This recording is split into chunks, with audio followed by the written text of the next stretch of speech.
They thought they could bring in Trump's lawyers to defend the former president's endless scandals. But instead, in front of the entire Congress, Representative Jasmine Crockett absolutely dismantled them. What followed wasn't just another heated hearing, it was a public humiliation so sharp, so direct, that the so-called legal minds defending Trump looked like amateurs fumbling in the dark. Today, we're breaking down how Crockett exposed the fraud, cornered Trump's lawyer with impossible to escape yes or no questions, and revealed the terrifying blueprint of Project 2025, a plan that many say could turn America into an authoritarian state.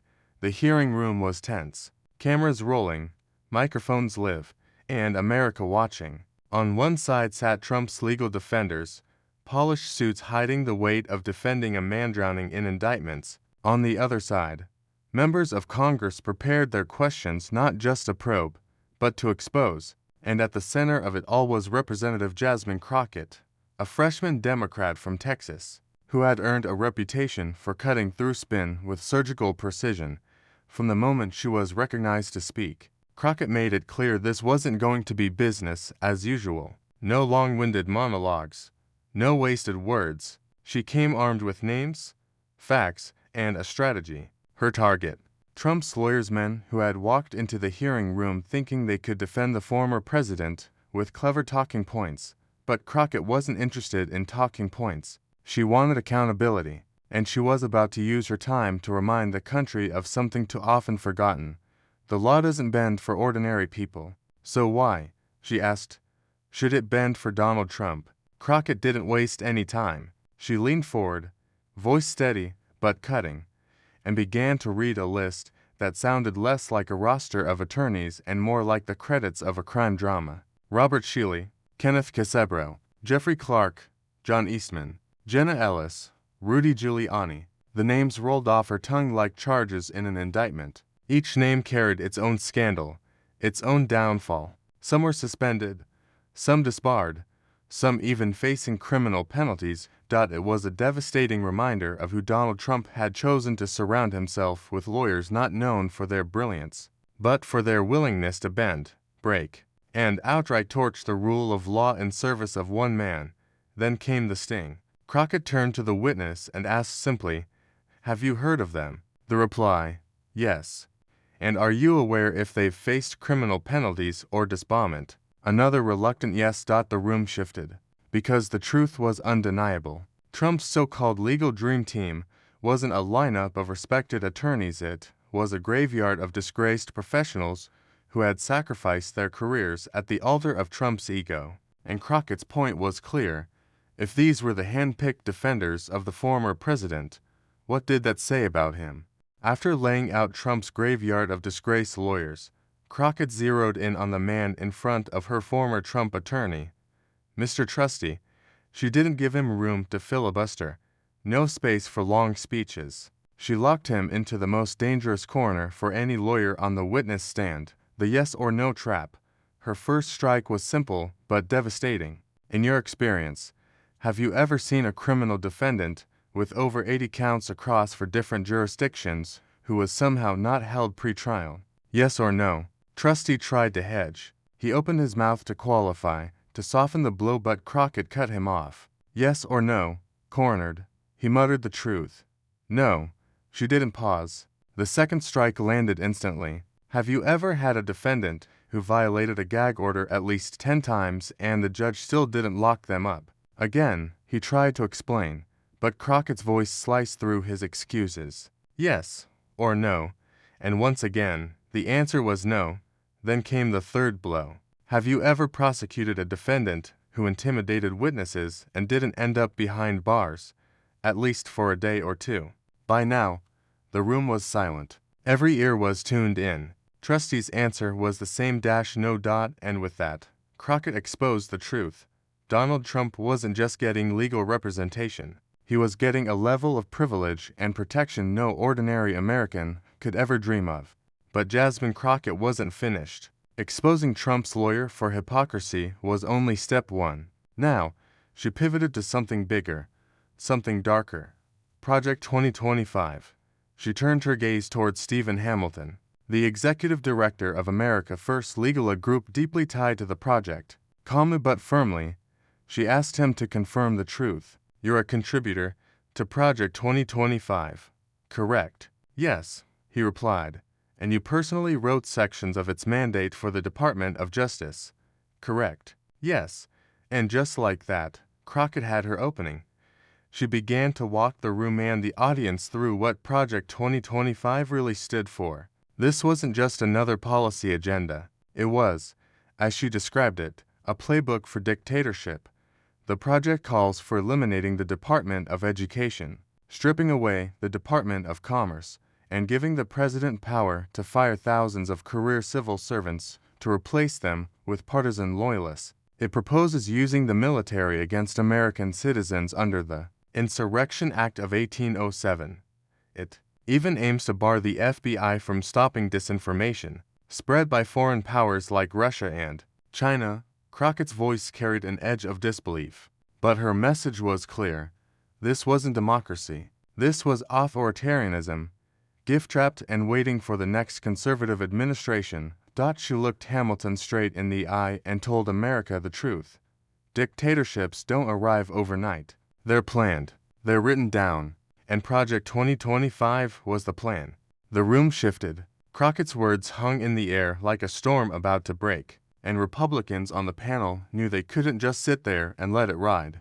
Congressman Jim Jordan leaned forward, shaking his head with that half-smirk he wears when he thinks he's scoring points. "Here we go again," he said, waving his hand. "Democrats want to scare Americans with buzzwords. Project 2025, in a dictatorship it's reform. We're talking about draining the swamp." But Crockett wasn't letting him off the hook. "Reform? Congressman, explain to me how firing tens of thousands of career federal workers, people who don't bend to partisan loyalty, makes America stronger. How stripping away education and commerce helps the everyday family struggling to make ends meet." Jordan deflected, insisting it was about freedom. Another Republican chimed in, calling her comments fear-mongering. That's when Crockett's voice cut through the noise. "Fear-mongering? No. This is fact. You've admitted the plan exists. You've admitted your allies wrote it. What you call reform, Americans should recognize as control. And the only people who benefit are those at the top, the ones writing these rules." Her words ignited murmurs across the chamber. Democrats nodded, Republicans stiffened, and across social media, clips of her exchange were already going viral. Captions flashing. "Crockett schools GOP on live TV." This wasn't just debate. It was battle, truth versus spin, and Jasmine Crockett was on the offensive. The clash didn't stay in that committee room. It couldn't. Within minutes, clips of Jasmine Crockett's exchange began spreading across X, TikTok, and YouTube. The hashtags lit up. One clip in particular caught fire the moment she leaned forward and declared, "What you call reform, Americans should recognize as control." It was raw, unscripted, and impossible to ignore. Millions watched, shared, and commented. On TikTok, creators stitched the clip with captions like she said, "What we were all thinking."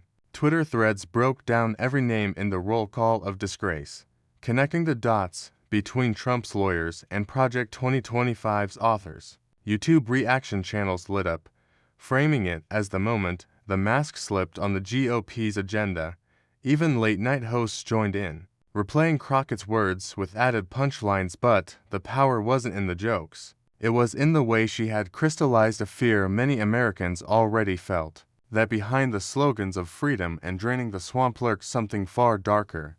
This wasn't just a viral clip, it was a warning siren, amplified by millions. And for the first time, Project 2025 wasn't just a Washington insider conversation. It was dinner table talk.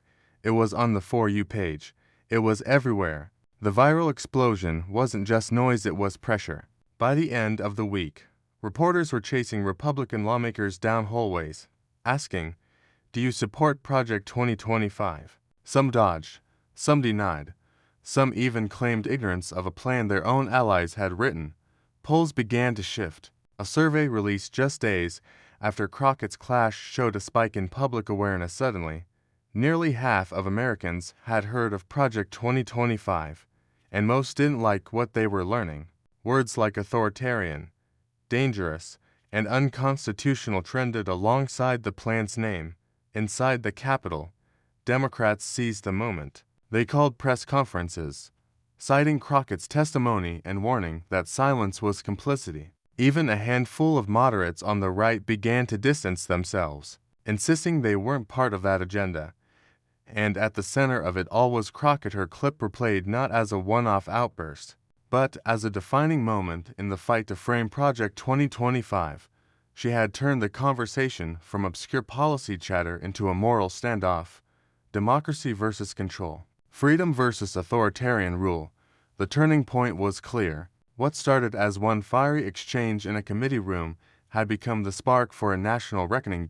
In the end, Jasmine Crockett didn't just deliver a fiery takedown in a committee hearing, she shifted the terrain of the debate. Project 2025 was no longer a quiet policy blueprint whispered among think tanks and strategists. It was on the front page, in trending hashtags, on talk shows, and most importantly inside living rooms across America.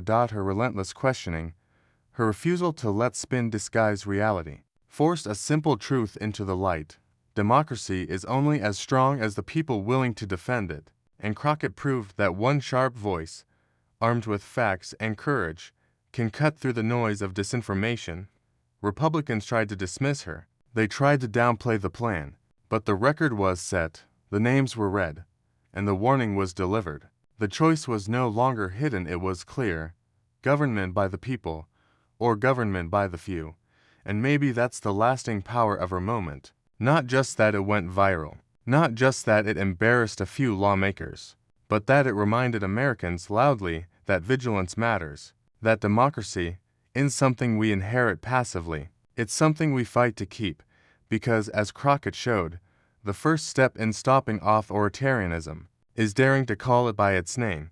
Jasmine Crockett reminded the nation that justice isn't supposed to bend for the powerful, that dictatorships don't start overnight, they start with plans like Project 2025, executed by people who hope we're too distracted to notice. And in that hearing, Crockett made sure we noticed. So, what do you think? Was this the most brutal congressional takedown of Trump's legal defense so far? And how worried should Americans be about Project 2025? Drop your thoughts in the comments and don't forget to like, share, and subscribe for more breakdowns of political showdowns that matter, because as Crockett proved, sometimes one viral moment can reveal the truth louder than years of spin.